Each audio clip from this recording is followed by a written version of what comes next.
Hey you guys, it is me, Laura. I am a homeschooling mom to 3 kids, ages 3, 8, and 10, and today I am here to share with you what we do for our grammar, and it is Grammar Galaxy. Grammar Galaxy is actually more than just a grammar program. It covers grammar, spelling, writing, all sorts of things. So the reality is that the way that we do unit studies and the way that we do read alouds and copy work and literature-based things, technically, I do not need a grammar program. However, my kids love Grammar Galaxy so much that anytime I talk about taking it out of our curriculum, they complain bitterly. So I use this as the basis to decide what kinds of things we will be looking at for grammar, for parts of speech, for all of those kinds of things within our unit study and within the book that we are looking at. Just to give you a basic premise, Grammar Galaxy is a story about the Grammar family, and they are King Grammar and his wife, the Queen, and their children, Kirk, Luke, and Ellen. And as I said, they live in Grammar Galaxy, and the gremlin is their arch enemy, and he is constantly confusing all of the grammar and all of the literacy and all of any English-based stuff. The gremlin's always trying to mess it up. And so Kirk, Luke, and Ellen call on your child's help in the form of a mission for the Grammar Galaxy Guardians, which is what your child will become. And they ask for their help on missions to put everything right. And at the end of the mission, there's a mission update to explain what happened and how everything got resolved thanks to the help of your child. So that's the premise. This is not a program that's grade level in the same sense that most programs are.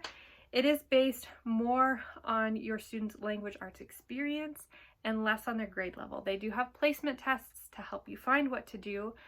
I use the same level for both of my kids, and it is definitely, if your children are not too far apart, you can definitely do that, and it works well.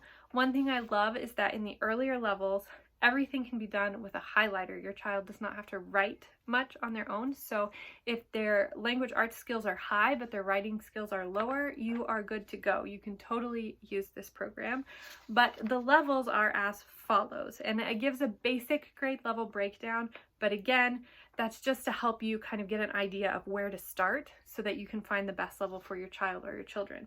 So the first book is Nebula. That's volume 1 for about 1st and 2nd grade. The second volume is Protostar, which is for about 3rd grade.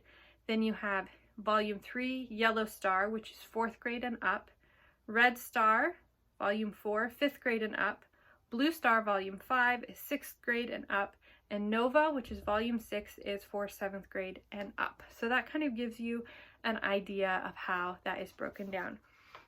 So when you have this program, there are 2 essential components. You have your textbook and your mission manual. So your textbook is what teaches the lessons. It's what tells, and the lessons are all taught through stories of the grammar family. So the textbook is mandatory. However, there are at least 2 ways to get the textbook. It's available as a printed textbook that you can purchase, or you can get it as a PDF download. And for Nebula and Protostar, it is available as an audiobook, and that is what my kids love. They really like the narrator, so we do not have a printed or a digital text. We just get the audio version and listen to it that way. I have a kitten who's very hungry, so let me feed him. I believe they're working on getting the audiobooks for the future levels as well, but right now it is available for Nebula and Protostar, and you can get all of the volumes either in print or PDF download. And then you have your mission manual. Now these are the assignments, these are the worksheets, these are the missions that your child will need to complete. So if you want to get these printed, you'll need 1 for each child, or you can get the PDF and print whatever you need. We have the digital version, and I just print the copies off that we need. In each story, there are, I think 3, at least the levels that I've used, there's 3 vocabulary words. I don't know if that increases, but those vocabulary words are used in the story, and then there are questions and you talk about them throughout the worksheet. There's also an optional downloadable vocabulary pack that has games and flashcards and things to help you learn those vocabulary cards. We don't use that because we do vocabulary in another way, although we have used it before. So now what I'm going to do is, I can't show you inside of the text clearly because we don't have a text. We just do the audiobook. If you go online, you can listen to a sample of that, and I will leave that in the link to that in the description box below or on my blog post that corresponds to this video. But for right now, I will take you to my desk and I will show you some of inside what the mission manual is like. Okay, so this is a look inside my binder. This is the table of contents for the mission manual. You can see some of the things. The way that it's broken up is in units. So here you have adventures and literature. These talks about things like book reports, classics. I know it talked about the library in the last one. This one talks about fables and myths and autobiographies, alliteration, drama terms, story action. All of those kinds of literature-based things are in Unit 1. Unit 2 is spelling and vocabulary. So in this case, they're talking about homophones, acronyms, root words, idioms, dictionary skills, spelling rules. And then Unit 3 is adventures in grammar. So helping verbs, irregular verbs, nouns, prepositions, parts of speech, subjects, predicates, all of that kind of stuff is going to be here. And then you have Unit 4, which is adventures in composition and speaking, writing paragraphs, word order, story completion, encyclopedias, keyboarding. All of those skills, as well as sharing things orally, are going to be in that section.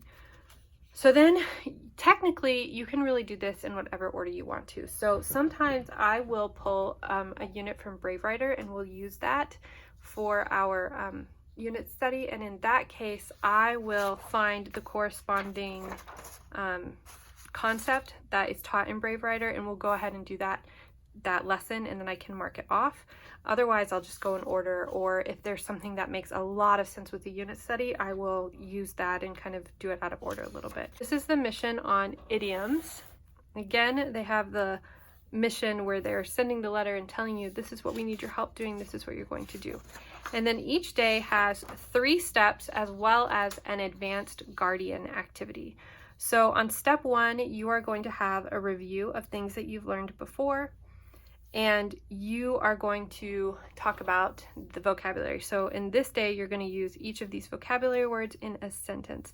So the way that they give meanings is, instead of giving a long definition, they actually give a synonym for each word for the meaning, and you can do that how you want. So you'd have this review, you'd have the vocabulary, and then you have an activity. So in this case, it's talking about idioms.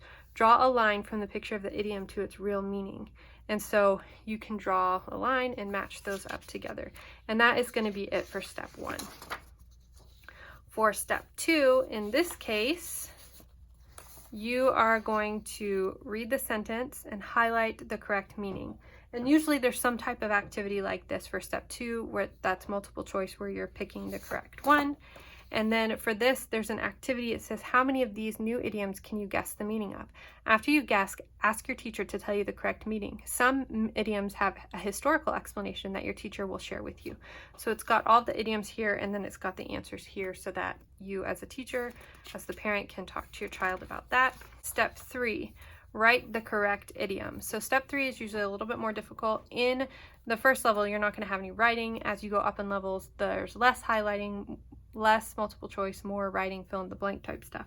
So here you're going to complete the sentence with one of the idioms from the box. So this year is almost over, and it seems like, comparing apples and oranges, time flies, feels under the weather, it's raining cats and dogs, hanging out, piece of cake, picture paints 1,000 words, or the drop of a hat. So you would pick whichever one you do there, and then you talk about your vocabulary words again. And then if you have a child who is more advanced or likes harder things to do, there's always an advanced guardians only section. So for this particular lesson, it says write other idioms you read or hear. Write the idiom and what it means. So it gives you a place to find idioms and write the idiom and the meanings. And so that you can continue to work on this list as you go throughout. And then again, it will end with a mission update and the answers. And that is pretty much how each lesson will work. Grammar Galaxy is intended to be a very flexible program that you can go through at the pace that you need to with your children. We go through about a lesson per week. We do a 4-day school week. So we'll listen to the audio on day 1. On day 2, we'll do steps 1 and 2 together. That usually doesn't take much time, and the kids don't find that to be too much. Then on day 3, we'll do step 3. Every once in a while, we will add in the advanced guardians only, and we'll either do that with step 3, or we might do it for our writing project that we do on our 4th day of school. Or if we're not doing that, then we just do writing, and that's it for Grammar Galaxy for the week. And that works really well for us. I think the flexibility of the program just makes it work so well. And the fact that my kids love it so much. We do not use this as a mastery-based program. We use it as a way to introduce these concepts and these ideas and to talk about them and to help the children to be aware of them. But at the ages they are right now, I don't worry about really solid grammar and writing concepts actually until the child's older. I think exposure is really important. But if you did want to do a more mastery-based program with your child, this could work for that as well. You would just be more rigorous with it. But that is what we do for Grammar Galaxy. I hope that this look inside has kind of helped you see the program a little bit better and answered some of your questions. If you have any more questions, please leave them in the comment box below. And I would love to hear what some of your favorite grammar programs are. I think the fact that I could totally let go of this program, but my children do not want me to, is a really good sign of a really good program. And if they're enjoying it and learning through it, it's like a dream come true for our homeschool. So I will talk to you later, and I hope that you guys are having a great day. Bye.